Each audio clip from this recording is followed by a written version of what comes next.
여러분, 세계사를 움직이는 진짜 힘이 뭐라고 생각하세요? 아마 많은 분들이 거대한 군대나 넓은 영토 이런 걸 떠올리실 텐데요. 그런데 역사를 자세히 들여다보면 전혀 다른 답이 보입니다. 바로 바다입니다. 오늘은 어떻게 바다를 지배하는 자가 역사의 흐름을 통째로 만들어 왔는지 그 흥미로운 이야기 속으로 한번 들어가 보겠습니다. 이 생각의 핵심을 19세기 해군 전략가였던 알프레드 마한이 딱 한 문장으로 정리했죠.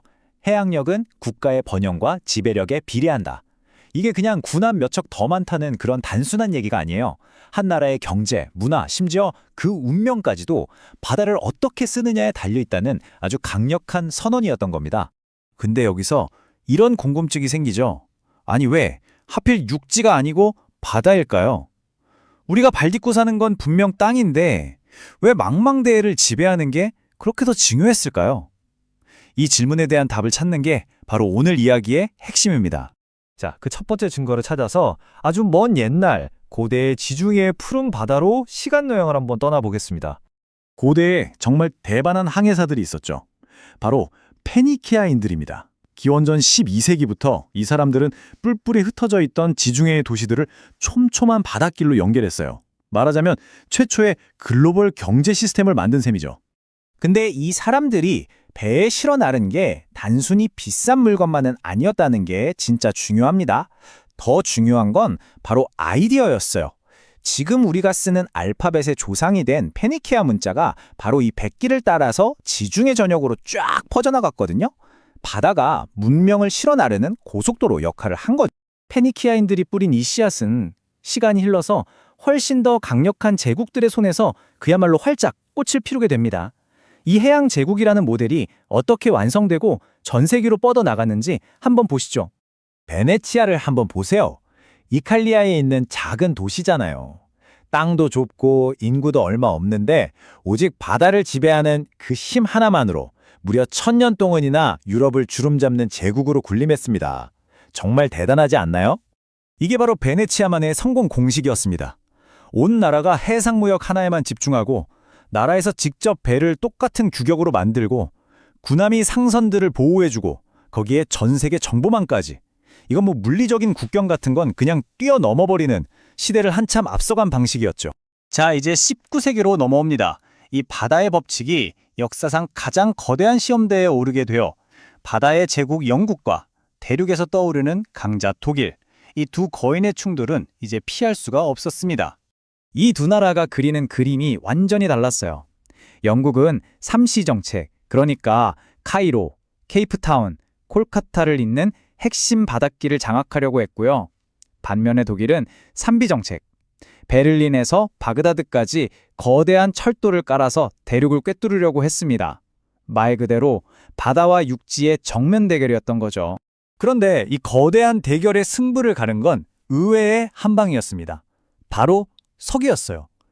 영국의 강력한 해군력은 저 멀리 페르시아에 있는 유전을 확보할 수 있게 해줬고 이게 곧 닥쳐올 1차 세계대전에서 독일을 압도하는 정말 결정적인 힘이 되어주었습니다. 결국 바다를 가진 자가 미래의 에너지까지 손에 넣었던 겁니다. 근데 더 기가 막힌 건 뭔지 아세요? 당시 페르시아가 그 어마어마한 60년짜리 석유 채굴권을 넘겨주고 받은 게 고작 왕의 유럽 휴가 한 번이었다는 겁니다. 발밑에 있는 땅만 쳐다보고 있으니까 저 바다 건너에서 밀려오는 미래의 가치를 전혀 알아보지 못한 거죠. 정말 비극적인 일입니다. 자, 그리고 이 해양제국의 역사는 이제 그 궁극의 진화 형태에 도달합니다. 바로 미국입니다. 생각해보세요. 한쪽에는 대서양, 다른 한쪽에는 태평양. 이 두 개의 거대한 바다를 양팔에 끼고 있는 나라는 전 세계에 미국밖에 없습니다. 이건 뭐랄까, 태생부터가 세계의 바다를 지배할 수밖에 없는 전례 없는 조건을 타고난 거죠. 싱가포르 총리의 이 말이 아주 의미심장해요. 미국의 힘은 과거 제국들처럼 남의 땅을 빼앗고 정복하는 방식이 아니었다는 겁니다.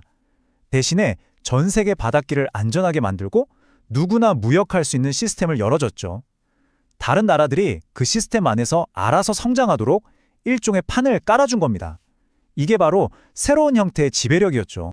이걸 바로 주둔지 제국이라고 부릅니다. 넓은 땅을 직접 다스리는 게 아니라 전 세계 곳곳의 중요한 길목, 그러니까 전략적 요충지에 군사 기지를 딱 박아두고 힘을 쓰는 방식이죠. 근데 놀라운 건 이게 수백 년 전 베네치아가 썼던 전략이랑 소름 돋게 똑같다는 겁니다. 역사는 이렇게 반복되나 봐요. 지금까지 바다를 지배했던 나라들의 눈부신 성공 스토리를 쭉 살펴봤는데요. 그렇다면 반대로 역사 속에서 그토록 강력했던 대륙 제국들의 운명은 과연 어땠을까요? 그렇게 막강했던 대륙의 제국들은 왜 결국 바다의 힘을 넘어서지 못했을까요?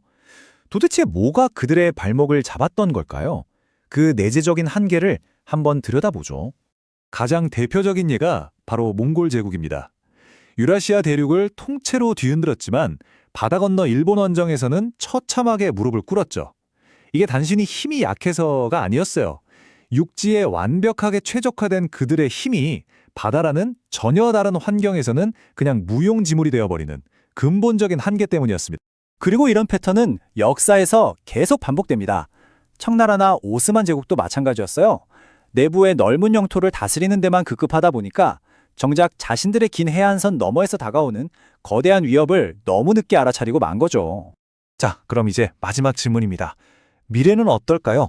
드론이 날아다니고 인공위성이 모든 걸 지켜보고 사이버 공격이 전쟁의 판도를 바꾸는 이 시대에도 과연 바다를 지배하는 자가 역사를 만든다는 이 오래된 법칙이 계속 유효할까요?